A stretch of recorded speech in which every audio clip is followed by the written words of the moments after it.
An IP address is a number that allows one computer to send another computer information, and this information can cross routers, large networks, even the internet.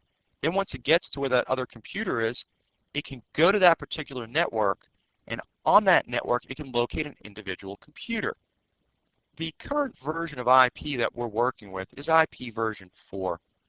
IP version 6 is in the works, and we'll discuss it in a later segment on the CD.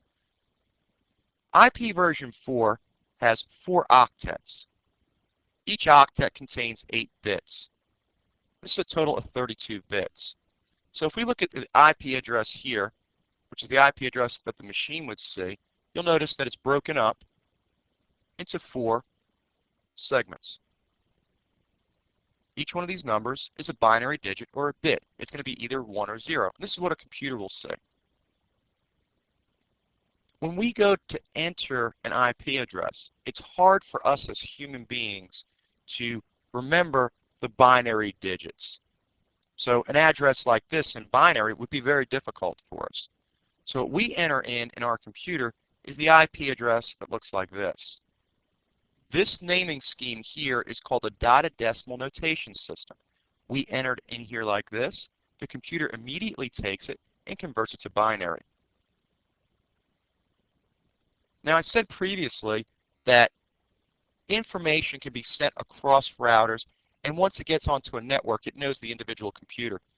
The way it knows how to do this is by having the IP address work with something called a subnet mask.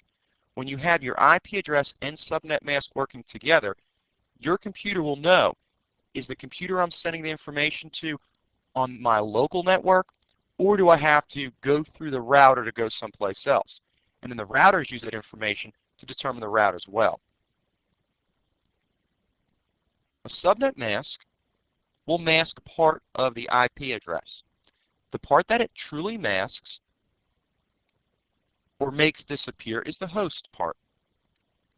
So if we took our IP address above and put it here, and we added a subnet mask that looked like this, this subnet mask would actually be entered into the computer as 255.255.255.0.